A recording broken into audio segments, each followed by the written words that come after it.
Parce qu'un État multiculturel, pluriel, où tous les gens vivent ensemble, c'est écolo. Tandis qu'un État juif ethnique à côté d'un État palestinien, un mini-État palestinien État fantoche en plus. avec des confettis, des routes de contournement, etc.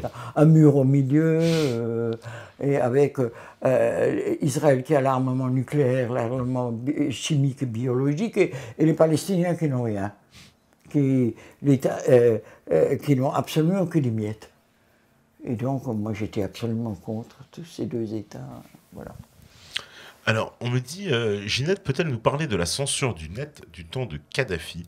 Plusieurs entreprises étrangères ont passé des contrats avec le régime du colonel Kadhafi pour surveiller le réseau Internet et les communications téléphoniques. Parmi celles-ci, une société française, Amesis, filiale du groupe Bull.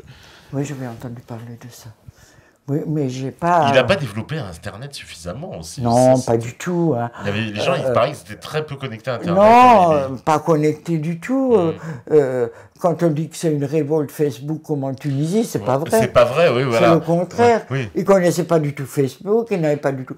Moi, je vous dis, j'avais créé une association avec les Libyens qui s'appelait Alternative 2001. Je l'avais créée en 1991. Ils ne savaient pas, et je ne pouvais pas correspondre avec eux par Internet parce qu'ils ne savaient pas ce que c'était Internet. Il paraît qu'ils étaient sous-développés au niveau Internet. Il y avait un sous-développement d'Internet en Libye. Et même le téléphone, je vous garantis, c'était très difficile pour les avoir. Il fallait leur téléphoner certaines heures du jour ou de la nuit. Même la poste, pour leur écrire, c'était pareil. Le courrier mettait 2 mois. 2 mois pour arriver, ah oui. Ah non, ils n'étaient pas... Ils n'étaient pas développés de ce côté-ci. Ce serait venu peut-être, mais du fait qu'ils étaient sous embargo, un embargo qui a quand même duré presque 12 ans. 12 ans d'embargo, oui. Ouais. Ouais. Le fait qu'ils n'avaient pas les réseaux téléphoniques. Quand vous allez en Libye, vous n'aviez que 2 chaînes ou 3 chaînes. Donc, il y a plein de choses dans les communications. Il aurait fallu qu'ils développent les communications. Qui développent les communications, ça aurait été une arme. Mais quand j'étais là-bas la dernière fois, ils avaient une superbe télé déjà. Une bonne télé, ce qu'ils n'avaient pas avant. Ils essaient de rattraper le retard, malheureusement, c'était peut-être un petit peu tard. Alors, on me dit, j'ai vu que le cousin de Kadhafi, Ahmed Kadhafi Al-Tam, prédit un 11 septembre en Europe dans les 2 ans à venir. Qu'en pense l'invité et de cette prédiction? Triomphe, qui dit ça. Je ne sais pas. Non, tu n'as pas entendu parler de ça? Mais si, je l'ai entendu. Ah, tu as entendu, oui. Mais oui, je l'ai entendu, c'est vrai. Mais 11 septembre... Un 11 septembre à l'européenne, ouais, en Europe. Ouais. Donc un événement, on va dire, tragique, un gros événement. Ouais, c'est fort possible. Fort possible, hein. Après tout, ce serait un peu logique qu'il soit un peu au courant. C'est grâce au 11 septembre qu'on n'a pas très tard, qu'on a toutes ces surveillances, qu'on n'a plus de liberté, qu'on n'a plus de liberté de la presse, qu'on n'a rien du tout. Hein. Parce que là, sur votre télé, là, on peut parler. Ouais. Mais vous imaginez, je dirais ce que je suis en train de dire sur une autre télé. Ah bah, il y a longtemps qu'on m'aurait lynché. Non, le journaliste serait coupé. Et là, on me dit, c'est vrai que Franck, quand il était venu, il nous avait parlé de 200 enfants libyens qui ont été kidnappés via un navire français. Avez-vous des infos et que sont-ils devenus? Non, je ne sais pas. Il m'en a parlé, Franck. Mais il ne m'a pas vraiment expliqué. Franck, il est en train de monter les comités révolutionnaires internationaux vis-à-vis de l'Europe. Il a beaucoup plus d'informations que moi parce qu'il va directement en Libye ou va directement en Tunisie ou en Égypte. Il ne peut pas aller en Libye non plus, il est comme moi. Mais donc, il a beaucoup plus d'informations de ce qui se passe là-bas. Mais de ces 200 enfants, j'en ai entendu parler, mais j'en ai pas entendu parler dans la presse. Dans la presse, non. Mais lui, ouais, c'est vrai qu'il nous en avait parlé ici. C'est une affaire qui paraît encore un peu étrange. Ouais. On me dit quoi encore? L'affreuse question. Qui est celui qui sodomisait avec un objet? C'est affreux. Kadhafi, tout en marchant quelques instants avant son exécution. J'ai entendu parler que tous ceux qui ont frimé ce jour-là ont été tués. Nous aussi, on avait entendu ça. Que ceux qu'on voyait dans la vidéo ont tous été assassinés. C'est ça aussi, c'est pas de confirmation, mais... C'est possible, comme je vous l'ai dit tout à l'heure, ceux qui ont trahi Kadhafi ne sont plus... Ils sont plus là, et de l'autre côté, pareil, ils ont été tués, oui, les deux camps, c'est ça en plus, ceux que l'ont trahi Kadhafi, ils ont pu être tués par les rats, parce que de toute façon, ils n'ont pas de scrupules, et aussi par la résistance qui a pu les assassiner. Mais moi, je ne peux pas aller en Libye. C'est impossible, parce qu'ils m'ont vu à la télé et tout, je ne peux pas y aller. Donc, ce que je vous répète ici, ce qui s'est passé après la mort de Kadhafi, c'est ce que m'ont raconté les amis. Donc, je ne peux pas, moi, prouver à 100% que tout est exact. Ce que m'a raconté mon ami Zora, je peux le prouver dans les camps, dans les prisons, les tortures, tout ce qu'elle a raconté. Et ça, et les morts et tout, ça, je la connais bien, Zora, je sais... Mais c'est vrai que cette information avait beaucoup tourné, y compris dans les grands médias, c'est vrai. Ouais. Alors, on me dit merci pour votre témoignage. Je souhaitais connaître votre position quant à l'implication des services secrets israéliens concernant la présence de la bombe dans l'avion d'UTA lors de son escale à Djamena en Libye en 89. Attentat qui fit 55 victimes françaises lors de l'explosion, évidemment, au-dessus du Ténéré. On ne sait pas. On ne sait pas qui a mis la bombe. En tout cas, vraisemblablement, ce ne seraient pas les services libyens. Voilà, non, c'est pas. Il a toujours démenti Kadhafi pendant des années. Voilà, il a toujours démenti. Et c'est après que son fils, c'est Smaïn, qui a essayé de convaincre qu'il donne du fric par rapport aux deux avions qui ont été UTA et l'autre, et le Kabaï. Non, Kadhafi l'avait toujours nié. On ne sait pas. On ne sait pas, ouais. Ben, à un moment donné, il avait été question d'Abu Nidal, à un moment d'autre moment des Syriens, à un autre moment des Iraniens. Mais on ne peut pas accuser quelqu'un. Alors on me dit, est-ce que tu as encore des contacts avec Dieudonné et Calix Belaya? Ouais. Oui, bah ouais, voilà. Ouais, j'ai encore des bons contacts avec Dieudonné, même si je ne suis pas d'accord avec Soral, parce que je n'aime pas Soral. Pour moi, Soral n'est pas vraiment... Encore avoir des amis. Pour moi, Soral n'est pas vraiment l'anticolonialiste, c'est tout. Le reste, il fait ce qu'il veut. Hein. Ok. Alors, on me dit aussi, comment les journalistes peuvent-ils se faire berner alors qu'ils sont sur place? Mais c'est justement ça. C'est justement...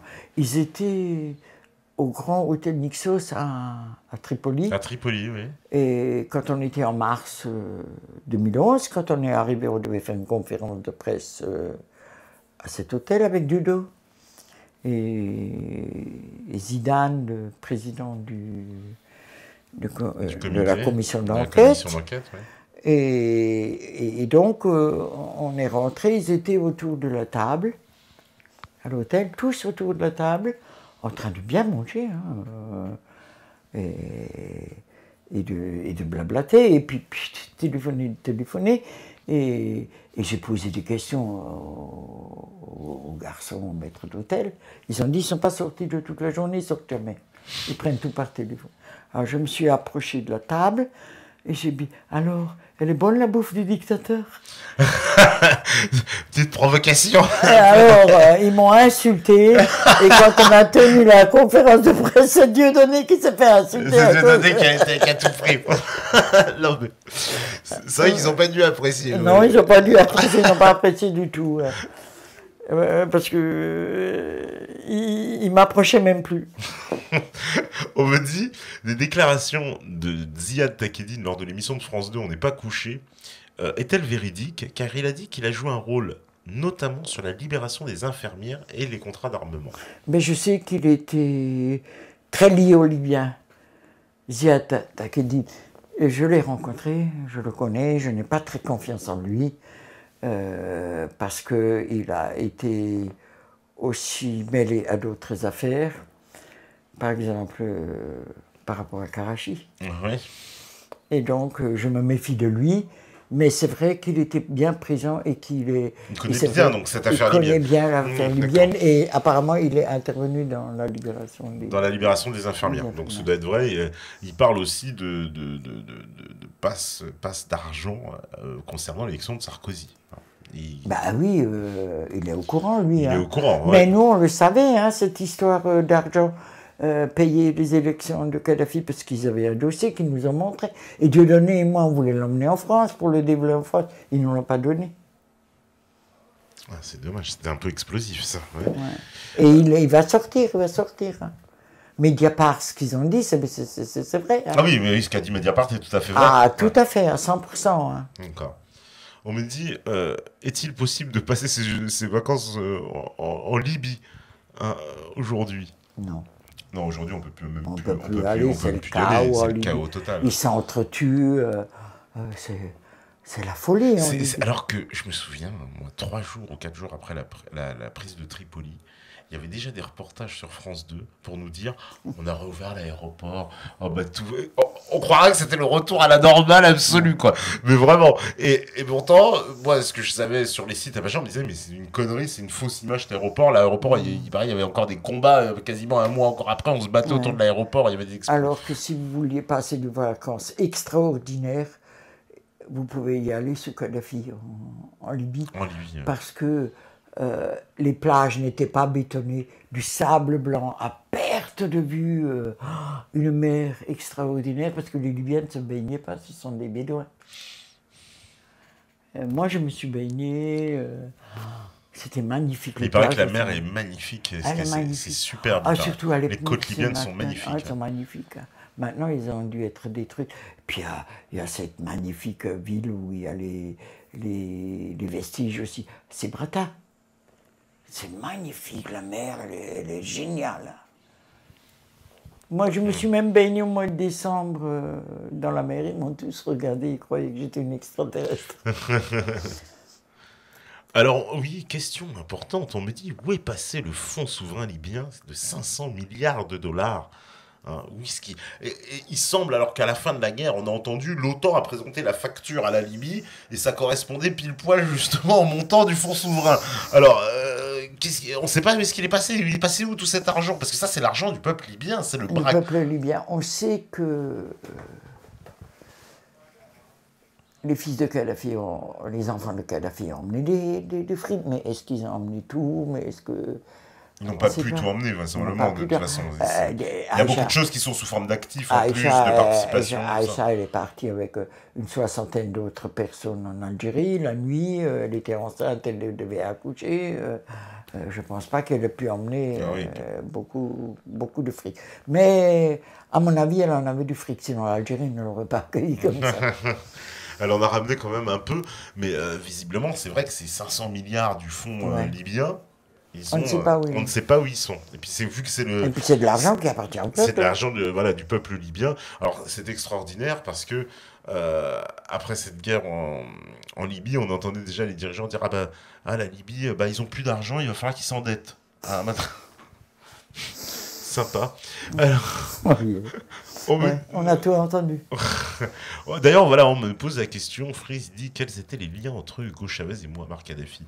Ils s'entendaient très bien, parce que Chavez, il a rendu hommage plein de fois à Kadhafi. J'ai connu Chavez avant qu'il soit président, parce que je l'avais rencontré en Libye lors d'une conférence, il était assis pas très loin de moi, mais ils étaient vraiment copains. Ouais, ils avaient l'air d'avoir une relation intime très forte parce qu'on voit Chavez a défendu Kadhafi. Parce que Chavez voulait instaurer la démocratie directe en Libye. Chavez était pour l'autogestion. Chavez était contre l'impérialisme, contre le sionisme, contre le colonialisme. C'est des qualités. Il partageait vraiment beaucoup de choses, oui, effectivement, politiquement. Moi, si j'ai apprécié Kadhafi, c'est à cause de ces qualités-là. On me dit, Ginette a parlé du rôle de l'Algérie dans la non-intervention en Libye. Dans ce cas, pourquoi n'est-elle pas intervenue au même titre que l'Égypte pour prendre à revers les djihadistes ou convaincre la France de ne pas s'impliquer? Il était difficile quand même pour l'Algérie d'intervenir contre les 14 pays. Là, ils avaient fait des pressions sur l'Algérie. Qu'est-ce que l'Algérie pouvait faire? Aucun pays ne pouvait rien faire. Ils étaient fâchés, on sait, diplomatiquement. Ils ont montré leur attitude. Mais on doit quand même reconnaître que l'Algérie était quand même neutre. Neutre, oui. Mais en tout cas, l'Algérie n'ira pas livrer Aïcha au CNT. Voilà. Non, ça c'est sûr. Ils n'iront pas la livrer. Et ils ont eu du mal, je ne sais pas s'ils ont reconnu, mais ils ont eu beaucoup de mal, par exemple, à reconnaître le CNT, l'Algérie. Ils refusaient absolument de le reconnaître. Ouais, si je me rappelle bien, ils refusaient. Oui, ça faisait des... même dans le CNT s'en prenait à l'Algérie. paraîtrait que Sarkozy aurait dit, même dans une réunion à Paris avec le CNT, devant témoins et des journalistes qui étaient là, oui, nous occupons de la Libye, demain ce sera la Syrie, et vous verrez, on s'occupera de l'Algérie. Et puis ce qu'il faut dire sur l'Algérie, Sarkozy qui voulait tellement créer sans jouet l'union de la Méditerranée, et Kadhafi lui a cassé son jouet en refusant d'adhérer à cette union de la Méditerranée, alors que les côtes libyennes sont les plus grandes de la Méditerranée. Et l'Algérie l'a soutenu, Kadhafi. Elle aussi, oui. Et donc, il ne pouvait pas créer, parce qu'il ne voulait pas créer cette union de la Méditerranée avec Israël quand même. Et Sarkozy, c'était sournois, il voulait faire adhérer Israël pour pouvoir amener Israël dans l'Europe. Dans l'Europe, exactement. Et donc, Kadhafi lui a cassé son jouet. En plus, Merkel aussi, il a eu la pression, parce que au départ, il voulait faire son truc, après, elle a dit non, il faut qu'il y ait toute l'Union européenne dedans, après, machin, c'était du cinéma, c'était un bordel, cette histoire d'union pour la Méditerranée.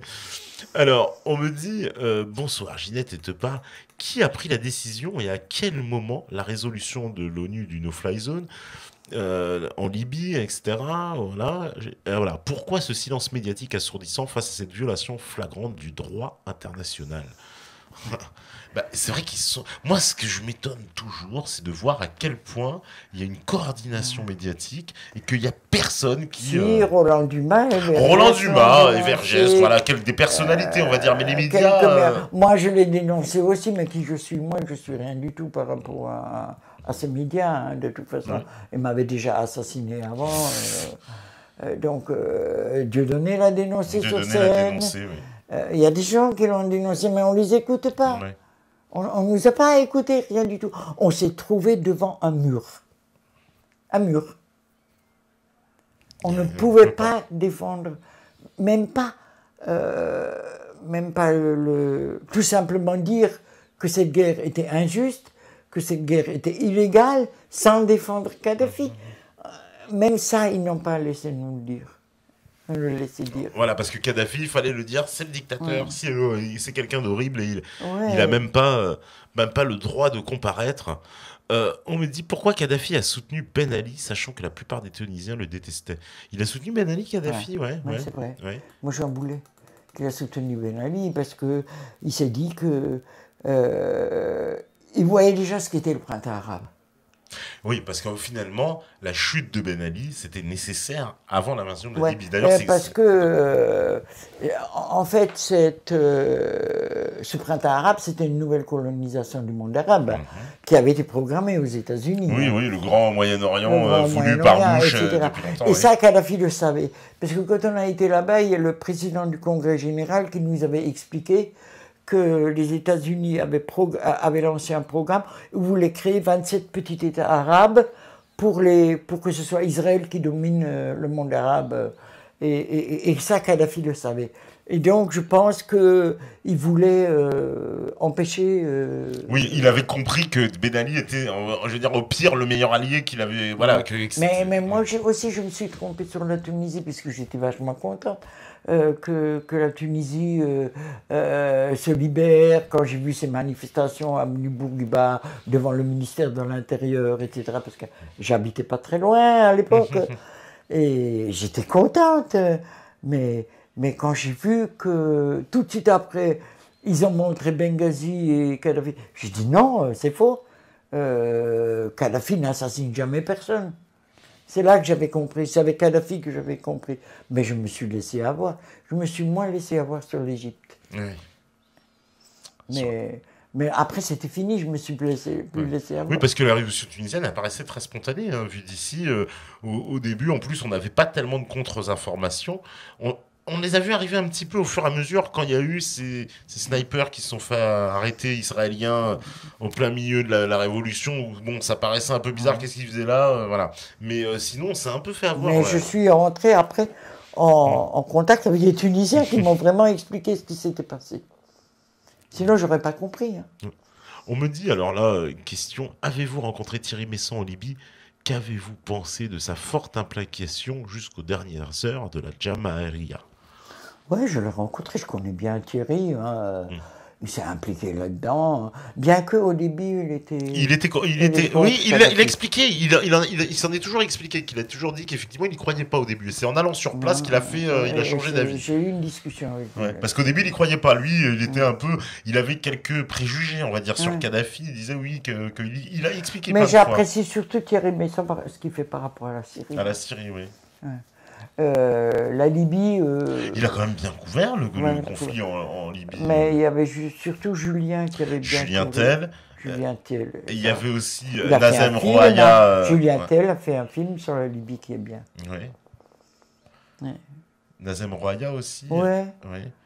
Et il y avait une journaliste, Lydie Pellan aussi. Ouais, puis il y avait Michel Collomb Michel aussi. Collomb qui a été... Il y a eu quand même des journalistes indépendants. Voilà. J'étais en Libye avec Michel Collomb. Ouais. Avec tout cela, avec Hassan, Hassan, c'est un Somalien, je crois. Somalien, d'accord.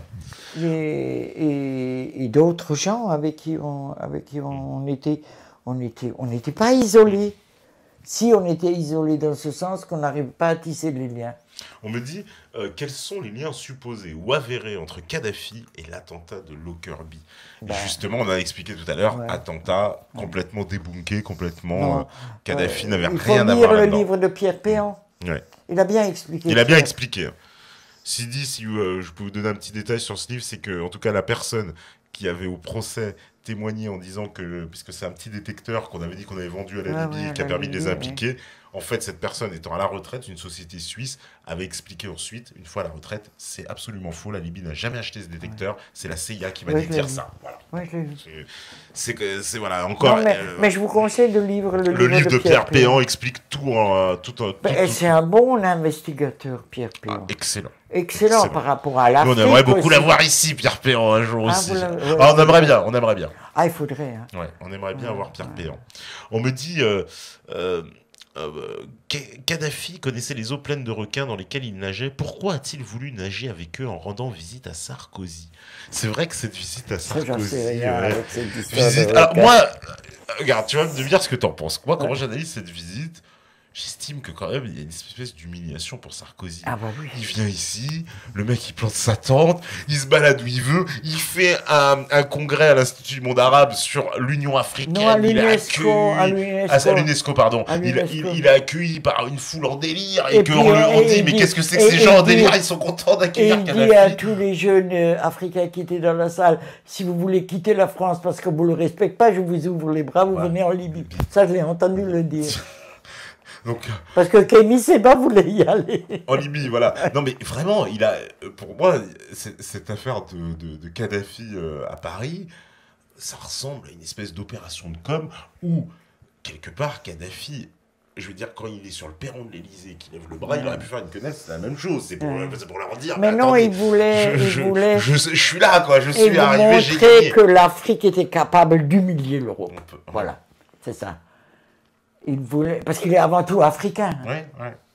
Il est, d'ailleurs, ça c'est très important dans le combat de Kadhafi. Il parle dans le livret d'un empire noir, de l'avènement de l'empire noir, et on sent que Kadhafi, il avait cette, comment dire, il se battait contre ses forces, c'est-à-dire que lui, le combat, j'ai l'impression qu'il l'envisageait plus comme justement ce rapport entre les colonisateurs et les colonisés, avec l'Afrique en dominé et l'Europe en dominant, et que c'était pas juste un combat libyen, ça allait beaucoup plus loin que ça. Lui, ça allait beaucoup plus loin que ça, Mais je vous l'ai dit, et je le dis, je le répète, on pourrait l'appeler Kadhafi l'Africain.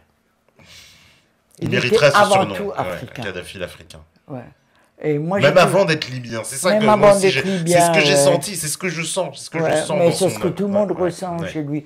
Et je vous dis, ils m'ont la Fédération des Africains, l'association des Africains, des travailleurs africains en France, m'a peint un grand sur toile, peint à la main, un grand portrait de Kadhafi et me l'a offert parce que je voulais rendre hommage à Kadhafi, à la Bourse du Travail, et la CGT me l'a fait interdire. Donc on était 300 dans la rue, dehors, et pour me remercier pour avoir tenu tête à tout le monde et d'avoir quand même organisé un hommage à Kadhafi, ils m'ont offert cela. Et puis, Dieudonné aussi, qui m'a offert une quenelle d'or Oui. pour Kadhafi. Il est toujours chez moi. D'accord, Je vais la d'accord. donner à Aïcha un jour. Eh ben, ce serait une belle récompense. On me dit encore, alors, Kadhafi croyait-il au 11 septembre? C'est vrai ça? Est-ce qu'il est, lui, il s'est jamais trop exprimé sur le Non, 11 parce qu'on n'en septembre? a pas vraiment parlé. On n'a pas parlé. On n'en a pas vraiment parlé. Je sais pas. On ne sait Je pas ce sais qu'il pas. pensait là-dessus. Ouais. Mais parce que ce 11 septembre, c'est vraiment une Mm. belle saloperie. On me dit, ah bah c'est d'ici Tounsi en plus, alors tout de suite il se sent concerné, il me dit quelle est la position sur le nouveau gouvernement du nouveau gouvernement tunisien vis-à-vis de la situation en Libye.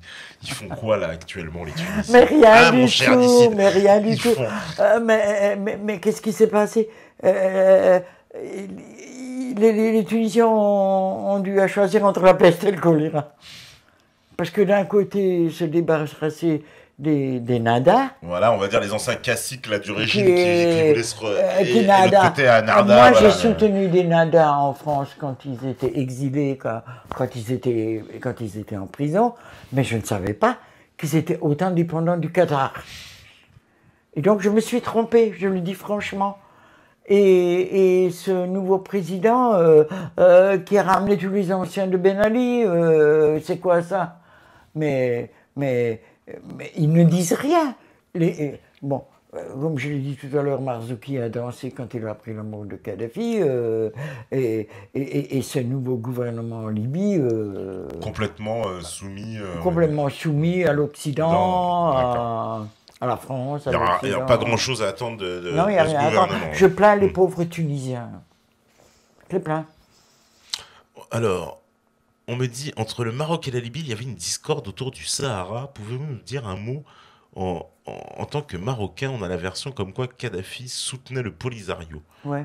C'est- Ils soutenaient les Il Sahraouis. soutenait les Sahraouis, c'est ça? Donc l'année... Kadhafi les soutenait, il soutenait à fond les Ah donc Sahraouis. forcément, oui, donc il y avait embrouille Non, avec parce le que- Maroc, j'ai avec- envie de dire. parce que si vous vous rappelez bien, le Maroc n'a pas adhéré à l'Union africaine. Oui. C'est parce que Kadhafi a exigé que les Sahraouis fassent partie de l'Union africaine. En tant que Sahraoui. Ouais. Ah d'accord. Ah, il c'est pour fâcher les Marocains. Ah ben hein, l'Algérie aussi avait exigé. Ouais, bah, alors, il était allié de l'Algérie. Oui, mais l'Algérie, on sait que c'est une épine dans le pied plantée du Maroc avec cette histoire de Sahara, oui. D'accord. Alors, on me dit, bah oui, bah ça, tu peux nous en parler, que sont devenues les célèbres Amazones, sa garde féminine personnelle. Bah, il y en a certaines, tu nous as dit, elles ont toutes été dissoutes, elles Puis se il y en sont a beaucoup qui réfugiées. ont été tués, beaucoup qui ont été tués, violés. massacrés. Et puis, il y a ma copine Zoa qui est là actuellement et qui reste très discrète. Qui reste discrète, mais qu'on on la vous comprend. amènera un jour. Eh ben, avec plaisir. Voilà. On l'accueillera avec grand Et plaisir. qui essaye d'apprendre le français. Alors, on me dit encore, quel est, d'après vous, l'avenir de la Libye prévu par l'OTAN? C'est quoi? C'est semer un chaos total pour piller les richesses en toute tranquillité? Est-ce que l'OTAN veut prévoir un avenir quelque part? Oui, voilà, oui, un avenir. C'est leur avenir, j'ai envie de dire l'avenir Mais de... l'OTAN, c'est quoi? C'est le bras armé de l'oligarchie. Ouais, Il y avait d'un côté le pacte de Varsovie, quand il y avait les deux blocs, d'un côté le pacte, et de l'autre côté l'OTAN. Le pacte de Varsovie a été dissous, mais pourquoi l'OTAN est resté? Bah, ouais, pour envahir le reste du monde Pour maintenant. envahir le reste du monde. Ouais, ouais. Et regardez l'OTAN, comment il agit en Ukraine. Hein? Ouais, tout ça. Parce que c'est l'OTAN qui est derrière l'Ukraine. Ouais, derrière bien sûr, bien sûr. tout ce qu'il y a comme guerre. Et l'OTAN et la Syrie, etc. et tout ça. Est-ce que l'OTAN a un... Il faudrait d'abord se poser la question, est-ce que l'OTAN a un avenir? Est-ce que l'OTAN a un avenir? Il faudrait le détruire. Si l'OTAN a de l'avenir, en tout cas, oui, il faudrait s'en occuper. On me dit, est-ce que Sankara et Kadhafi se connaissaient? C'est vrai, ça, ils se connaissaient, Sankara et Kadhafi, ils étaient liés un peu? Oui, je pense, parce que c'était une époque. C'est une époque, je pense, oui. Et j'ai beaucoup soutenu Sankara. Ouais. Mais je ne sais pas si... Je ne l'ai jamais rencontré, Sankara. Dommage, parce que j'aurais bien aimé, c'était un sacré bonhomme. Alors, qu'est-ce qu'on me dit encore? Le Qatar ne pense qu'à sa gueule, qu'à ses pétrodollars, les autres qui le crèvent, c'est dingue. C'est vrai que le Qatar, c'est quand même On l'appelle quoi le Qatar? C'est des musulmans sionistes, c'est ça? Parce que C'est bizarre le Qatar. C'est un tout petit pays. Un tout petit pays, voilà, qui a les yeux plus gros que le ventre, quoi. Quand je suis allé en Iran, j'ai passé par le Qatar pour y aller, parce qu'il y a un embargo sur l'Iran. Ouais. Donc j'ai dû passer par le Qatar. Et en arrivant, j'ai vu ce que c'est. Il y a que des grands immeubles, des puits de pétrole.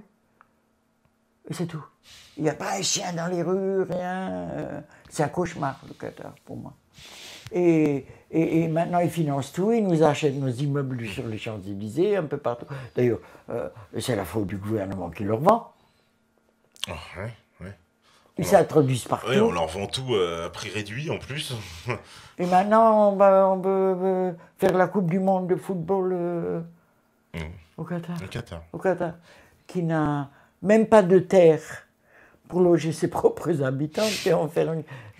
Et le Qatar, il a plein de gens qu'il réduit en esclavage. Les immigrés. Oui, les immigrés, oui. Et qui on demande le passeport à l'entrée du pays, qui doivent se soumettre à des règles drastiques. Et alors, une dernière question me dit, est-ce que Kadhafi était-il complice de la tentative d'assassinat de Hassan II en 72, Oufkir l'aviation? On ne sait pas. Non, on ne sait pas, ouais. On ne sait pas. Parce que ça, c'est une chose dont on l'a accusé un petit peu. Ouais, on l'a souvent accusé, Kadhafi. C'est comme l'assassinat du chiite, là, de ce qui avait, Omar, là, qui avait été assassiné. Ouais. Oui. Ils ont accusé. Ben, je vais éteindre. Ah, ça m'est arrivé moi aussi, donc je ne dis rien. Et après... ils l'ont accusé d'avoir tué cet imam chiite. Et c'est pour cela que l'Iran n'a jamais soutenu Kadhafi. C'est pour ça que l'Iran n'a jamais soutenu Kadhafi. C'est pour ça que le Hezbollah n'a pas soutenu Kadhafi. Et on n'est pas sûr. On n'est pas sûr que ce soit lui en plus à l'heure actuelle. Et on me dit aussi justement pourquoi la Suisse a-t-elle arrêté un des fils de Kadhafi avant le début de la guerre? Non, tu es au courant de ça, cette affaire? Un des fils arrêté en Suisse apparemment. Ouais. Ah ouais, mais il avait provoqué. Je crois qu'il avait frappé sa femme. Et c'est pour ça qu'ils l'ont arrêté. D'accord, c'est pour ça qu'ils l'ont arrêté. On me dit en Tunisie, c'est Essebsi qui a passé les armes aux rebelles libyens en 2011. C'est ni Enarda ni Marzouki. C'est qui Essebsi. Essebsi, ouais, je sais pas comment ça se prononce. Essebsi, ouais, ça se prononce. Essebsi. Mais c'est possible, on ne sait pas. Hein. Donc mais je sais pas, c'est Agar qui nous dit ça. Mais je crois que Marzouki n'a pas lui-même passé des armes. Je crois qu'il les a laissées passer. Bon, bah, en tout cas, question à revoir. En tout cas, ça a plu à beaucoup de gens. Voilà, on me dit bravo, Beta TV, chapeau bas, merci beaucoup, Ginette. Voilà, beaucoup de gens qui sont très touchés. Voilà, cette émission était passionnante. Et ils ont envie même de te revoir déjà. On me dit j'espère qu'on la reverra sur Beta TV. Et ils demandent aussi où est-ce qu'ils peuvent lire. Alors, on va rappeler qu'il y a quand même La Voix de la Libye. La Voix de la Libye.com. Où je donne toutes les informations sur la Libye, même pas seulement sur la Libye. Je mets des fois des informations aussi de l'Europe par rapport à la Libye. Et donc, ça fait 3 ans et demi déjà que je fais ce site. Et j'ai beaucoup d'abonnés, et surtout des abonnés libyens, africains, algériens, tunisiens. Beaucoup de communautés africaines se passionnent. Et puis, si on veut aussi avoir des nouvelles à la Libye, il faut de temps en temps voir le blog d'Alain Jules. Alain Jules aussi, oui, qui avait donné pas mal d'infos pendant la guerre en Libye. Ouais. Eh ben, en tout cas, merci beaucoup. Je rappelle juste, parce que j'ai eu une info aujourd'hui qui est tombée, c'est la mise en examen de Farida Belkoul. Donc ça, c'est quelque chose d'extrêmement grave. Donc on en reparlera. Bon, voilà, pour ceux qui veulent des informations, il y a le site des JRE, JRE 2015, qui explique un peu la situation. Donc évidemment, on en reparlera, mais en tout cas, une pensée pour elle dans cet acharnement. Elle ne défend que la liberté d'expression. Tout à fait, voilà. Et évidemment, les défenseurs de la liberté d'expression aujourd'hui sont en grand danger. Voilà. Les vrais, hein, pas les Charlie, évidemment. On se comprend bien. En tout cas, merci beaucoup, Ginette. C'était vraiment sympa. Voilà, merci. Au lieu de dire je suis Charlie, je préfère dire je suis Kadhafi. Je suis Kadhafi, ouais, moi aussi. Je suis Kadhafi, bien plus solidarité que je suis Charlie. Voilà, merci à la régie. Voilà, Steph, Mika, DJ Premier, Lies Napoléon qui s'est enfui. Et tel à Waterloo. Non. Après, il m'en voudra, évidemment. Je vais encore avoir des embrouilles.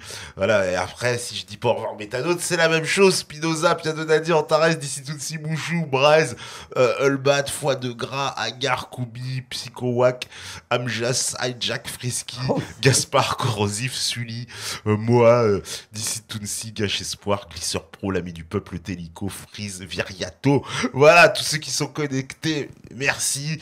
Demain, on se retrouve ambiance rapologique, hein, vous voyez, avec Ousmane et Zirko, coup de pression dans les bacs, donc ça va rapper, vous leur demanderez un freestyle s'ils veulent, vous avez intérêt même, et en tout cas, vous savez très bien que si vous étiez là ce soir, si vous avez suivi ce qui s'est passé en Libye, si vous êtes Kadhafi, et vous êtes la Jamaïria verte un petit peu plus, franchement, et que vous écoutez ce message, c'est que vous êtes la résistance. À demain, ciao, ciao tout le monde, ciao, merci. Voilà.